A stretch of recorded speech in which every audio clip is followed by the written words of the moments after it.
Clinicians often overlook in myopia control, efficacy, evidence, and ethical practice. Please welcome. Với sân khấu, giáo sư Osborne với chủ đề những yếu tố mà các nhà lâm sàng thường bỏ qua trong kiểm soát tiến triển cận thị, hiệu quả, bằng chứng và thực hành. Xin trân trọng kính mời. Well, thank you. Thanks to the organizers for giving me the opportunity of speaking to you today. And I would just like to reiterate all the specific acknowledgments that the previous speakers have given. So thank you.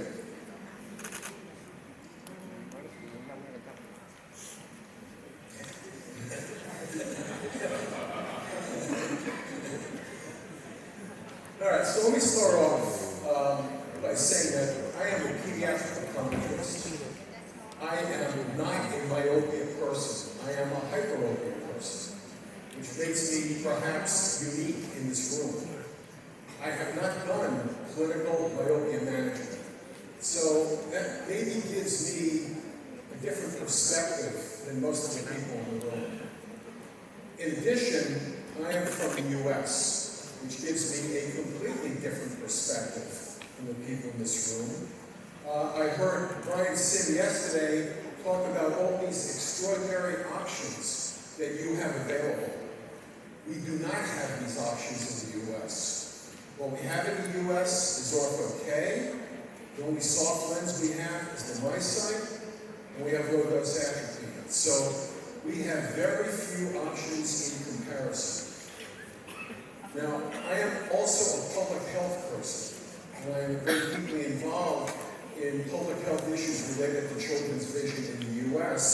So I am very aware of all these myopia issues, the myopia epidemic, and the issues related to myopia management, but I myself do not do it. About 25 or so years ago, I put on a symposium at the American Academy of Optometry annual meeting, and I was asked to include a historical perspective. So I had a very famous speaker, a guy named Ted Grosvenor, who had the perspective of having been around a long time. I asked him to look at the first 2 years of the editions of the Journal of the American Academy of Optometry.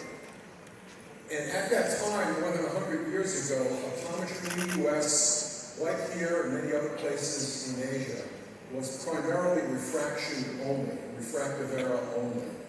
So looking at the topic of the papers in those first 2 years, Ted found something I thought extraordinarily interesting. 80% of the papers were about hyperopia, 10% astigmatism, and less than 10% myopia.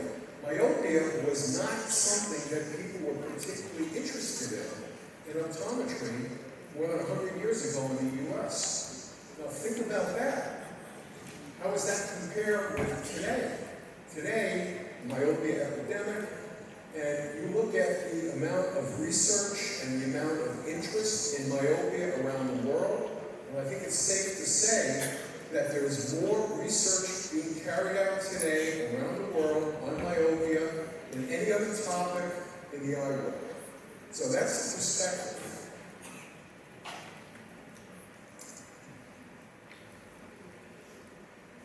It's been mentioned several times yesterday and today that genetics plays some role in myopia. And again, Brian yesterday, I think estimated about 30% genetics, 70% environment. I'm going to get back to the environment issue in a few minutes. It is a whole lot about environment, and I think we all recognize that. What do we know about the mechanisms of myopia development and myopia progression? And the short answer is not a lot.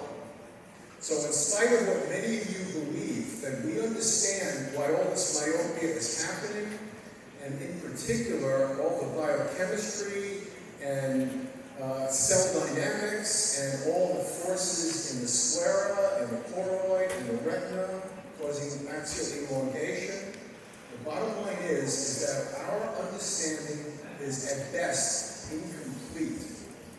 We do not necessarily know what's going on. Now, if you think about many other disease entities, we typically want to know why a disease happens, and then we can begin understanding what the treatment is. Now, we've known about myopia for a very long time. We have various mitigations, as we're all talking about at this meeting. But the reality is, a lot of those elements, we really don't know all the particulars. And that makes difficulty in coming up with effective treatments.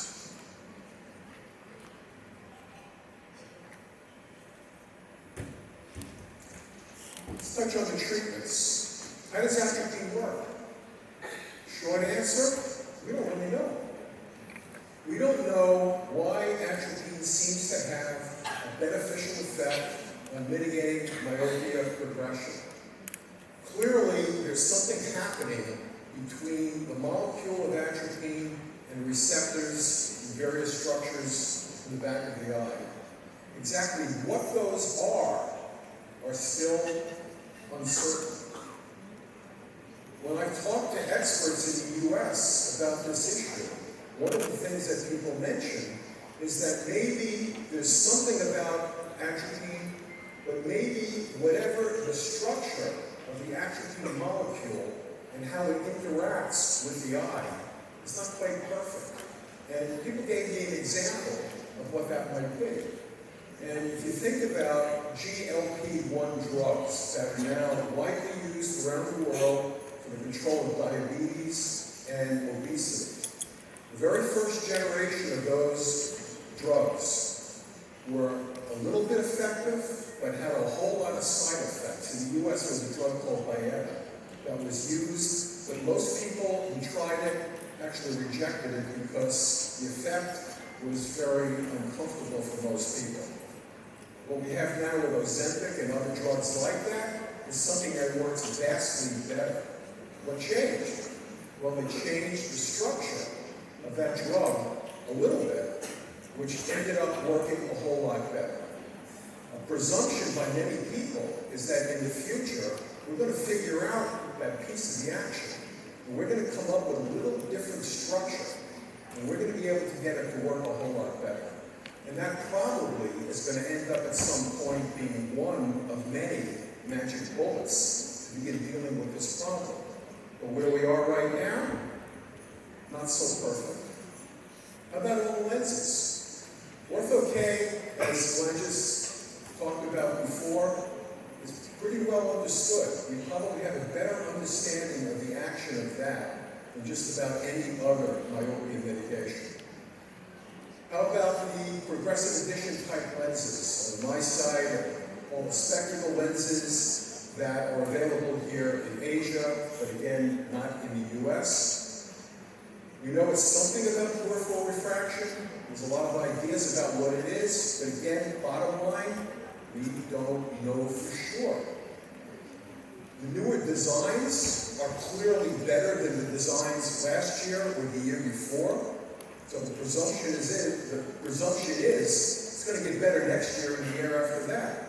But again, until we actually understand what the interaction is with light hitting different regions of the retina in different ways, our hands are still relatively tied. We don't have perfection. Red light is something that's been talked about and is very popular, or at least very much of interest here in Asia. I can tell you we do not have that in the US. We'll talk a little bit more about that in a few minutes. It's also mentioned yesterday, again by Brian and by some others, about undercorrection or overcorrection of refractive error. Undercorrection of refractive error was very popular in the US by the behavioral optometric wing of optometry. They claimed for years and years in anecdotal efforts that it slowed myopia progression. What we now know is that no, not true. actually probably exacerbates myopia progression. So that's not a real good thing. How about overcorrection? Well, same thing. Not the way to go. How do we know that? The data doesn't show it. So what's the actual degree of benefit of all these myopia mitigations? And the answer is not as much as we tend to think. In discussions the last couple of days, people have talked about this amount, that amount of effect, but the reality is it's still only partial. We're not getting the whole amount of correction and mitigation that we need. I want to talk about low-dose atropine because this is in the US and here in Asia a very, very hot topic. The studies that were shown yesterday again by Brian, considerable efficacy, the adult and lamp studies have all shown very, very good results, and there's, I think, a near universal belief of people in this room that low-dose atropine is something really valuable and important and very useful.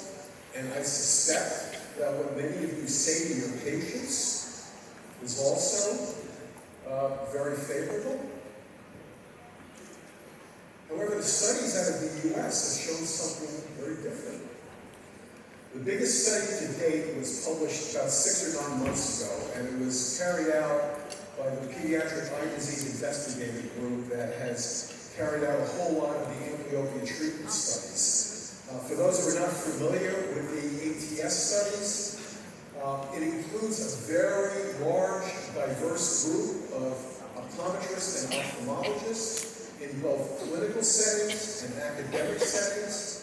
Typically, lots of practitioners, sometimes as many as 100 different clinical centers around the United States, all performing research in precisely the same way on large samples of patients.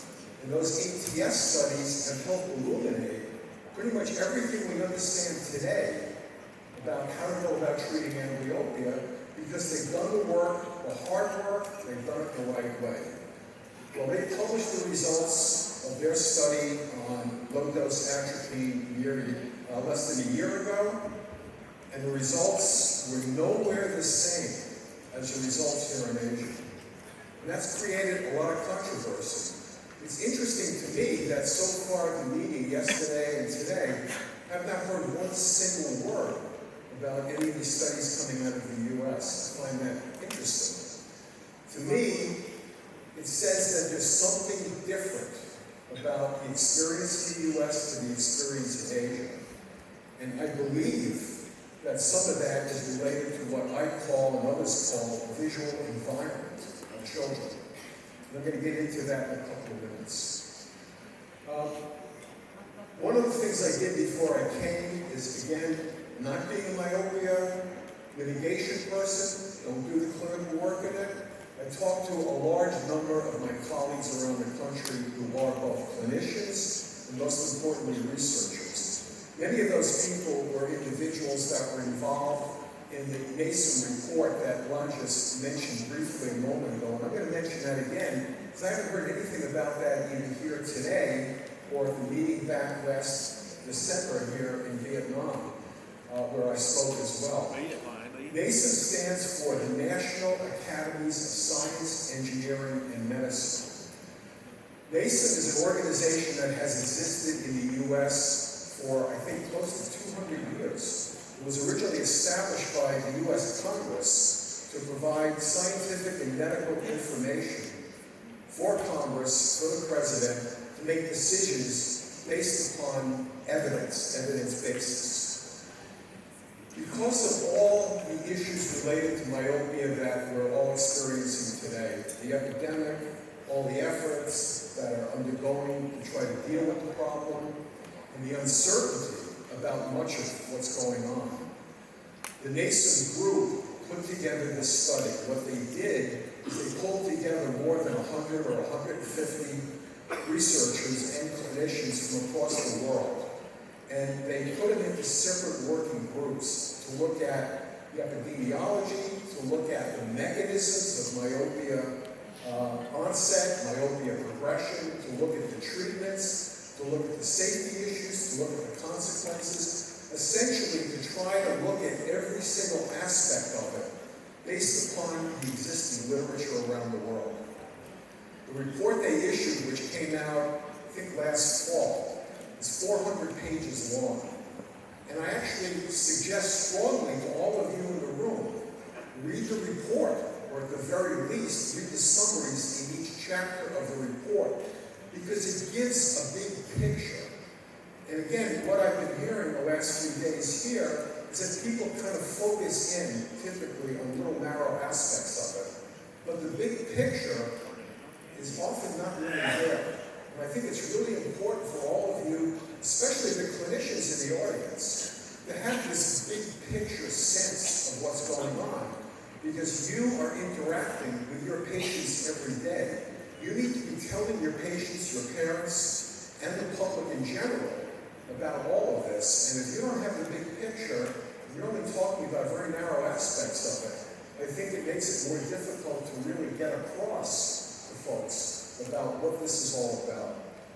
In any event, I looked intensively at this Mason report. I actually read it over twice, all 400 pages times 2. It gave me an extreme headache and probably actually increased my degree of myopia. It is an amazing document. I also looked very closely at the several Cochrane reviews on myopia, which looked at the entire world literature about myopia, myopia mitigation, all of those aspects. But I also looked very closely at the International Myopia Institute papers. Then I began reading individual papers to get a better idea. So again, I'm not coming at this as a day-to-day clinician. I'm coming at this as a public policy person and as a researcher, looking at a topic and trying to get my arms around what's going on so that I can present some of this bigger picture material to you. And what is clear to me is that there's so much we don't understand. There's so much that is different between different parts of the world. And a lot of it comes back to this issue of the visual environment. So specifically, in this paper that I'm referring to that the PE group did on low-dose atropine, they were very careful to include a very large sample, which included the 4 primary demographic constituencies in the United States: white people, black people, Asian people, Hispanic people. America is, frankly, a much more diverse country than a country like Vietnam and most of the other Asian countries. So when we do research in the U.S., we have to be very careful to try to understand whether there are differences between different ethnicities, different demographics in the U.S. The results of that study was that between those 4 different ethnic groups, specifically including Asian children in significant numbers, there was virtually no difference in the efficacy levels of low-dose atropine to mitigate the myopia progression. There was a small effect in some, there was more of an effect in some, and in some individuals there was a large effect. Well, frankly, that itself is not any different than the studies in Asia. Some of those studies show dramatic improvements for some kids and show very little improvement in others. That's to be expected. It would be the same with Ozempic for diabetes and obesity. Some individuals respond better to a given treatment than other individuals for all kinds of biological and all kinds of environmental reasons. It's just the way things are. So the bottom line in the U.S. is that the studies, for the most part, that have looked at the efficacy of low-dose atropine have been surprisingly disappointing, particularly in contrast to the studies that have been done in Asia. There was an editorial that was in the journal. It was a journal of the American Medical Association, one of the most prestigious American medical journals. This was a very important paper. It got an enormous amount of press in the U.S. I don't know how much it was evident beyond the U.S., but in any event, it caused a whole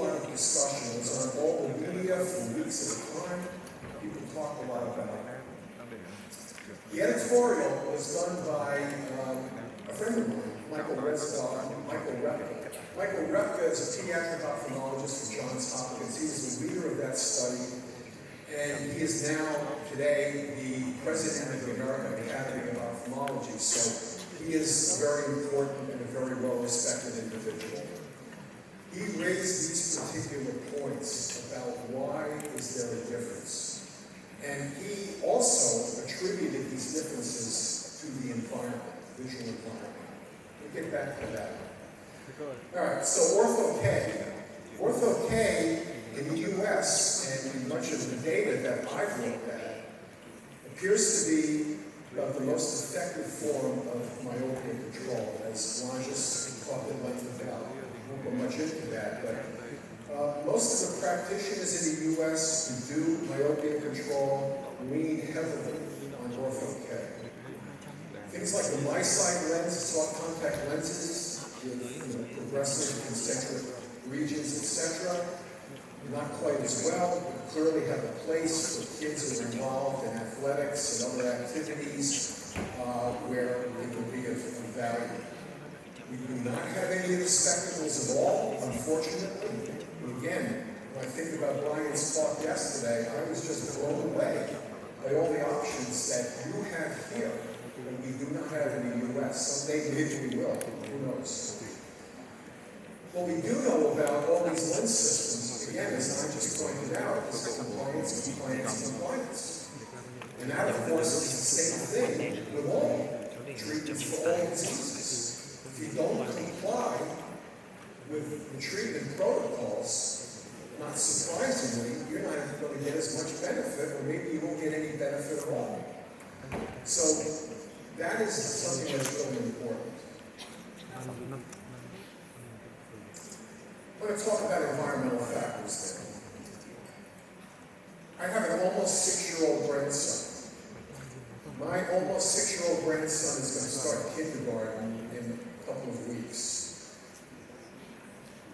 He has spent most of his first 5 years of life being a typical American kid. He lives in the suburbs. He's got a very nice yard to play in, lots of kids, lots of playgrounds, lots of time spent outdoors. Even in the winter, and yes, in Boston, our winters are a little bit different in Hanoi. We get snow, we get cold.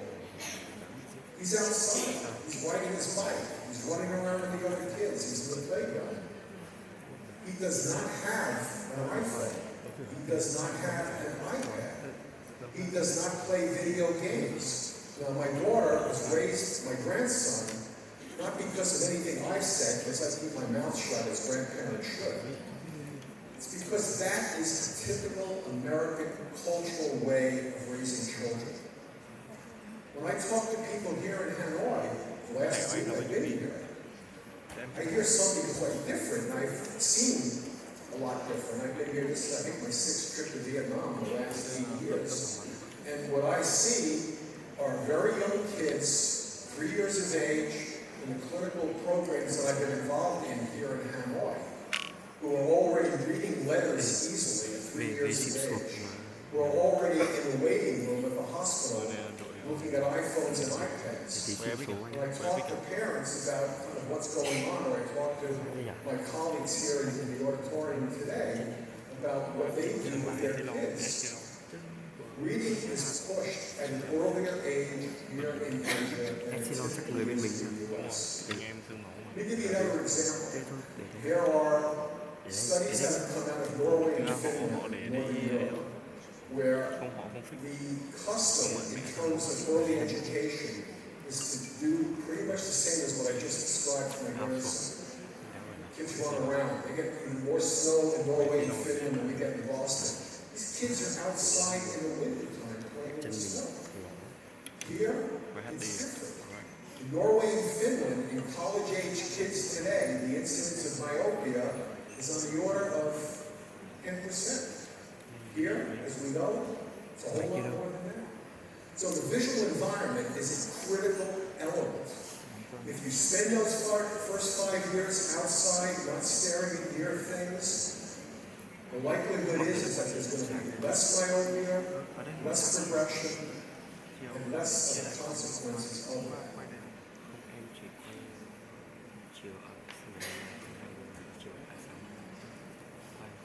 I want to touch on red light.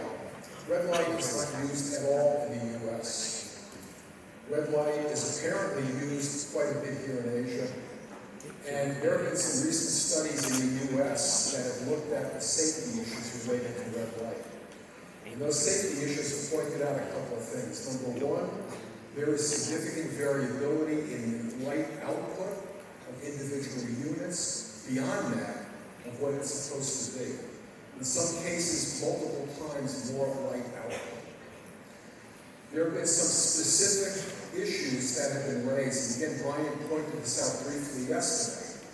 Recent paper published showed a spread of photoreceptors in the cones. Cones are being affected. The fovea is being affected. Is this long term? We don't know. How long have these treatments been used? Only a short term. We don't know. But there are definitely safety issues, and the feeling of people in the U.S. is that the only individuals that should be doing red light therapy right now are chickens and monkeys, not humans. And I think that's important, and I think you guys need to hear that.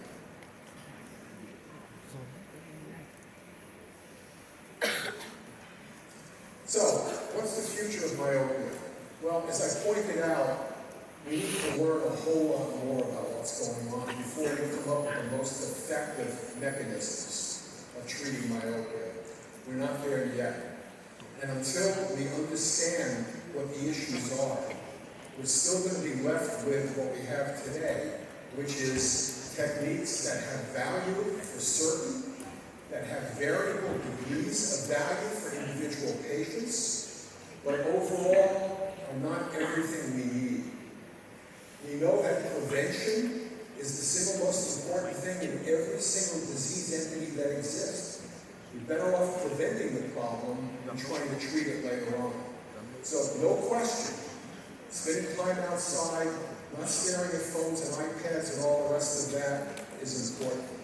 The last thing I'm going to leave you with is this idea that is beginning to emerge both in Asia and in the U.S. about hyperopia reserve, or as you guys seem to call it, pre-myopia. If prevention is the most important thing, if we get the children before they tip over into myopia, if we get to them before that happens, while they're still a little bit hyperopic, maybe we can be far more effective even with the tools that we have today. The problem is that, and I'm a person who spent a lot of my career dealing with vision screening. How do we identify 3 to 5-year-old children that are falling into this category of pre-myopia? The only way we're going to do it is by using refractive techniques done in a non-cycloplegic manner on a mass scale. Probably means that none of us in this room are actually going to be doing it, trying to identify these children. We're going to have to figure out ways of going about doing that, and then feeding those children into our practices to begin this process.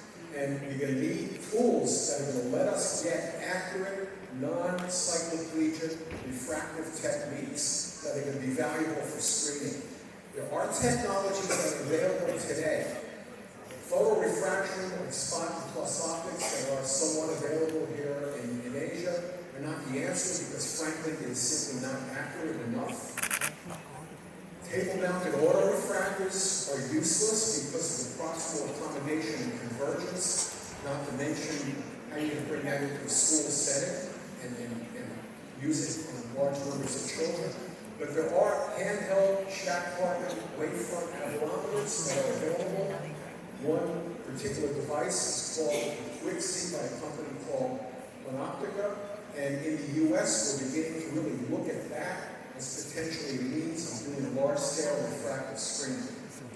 So, what I want to leave you with is that, in my view, the view of people in the U.S., we are only at the beginning of this whole understanding of what's going on with myopia.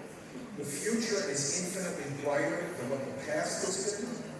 The fact that we recognize these issues today to the degree that we do, and we're putting a lot of effort, both clinically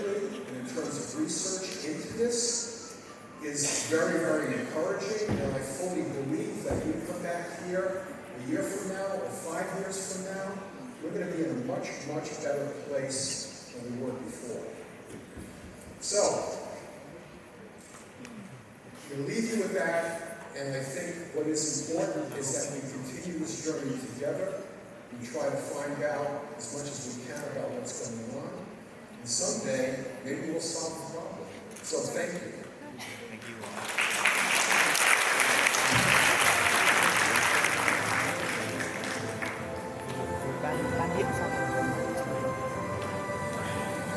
Thank you so much, Dr. Professor Bushmore. Vâng, xin cảm ơn giáo sư Bushmore. And ladies and gentlemen, we have listened to 3 presentations for our experts, and now we have 15 minutes to tea break. And we would like to invite all of you to enjoy some refreshments and then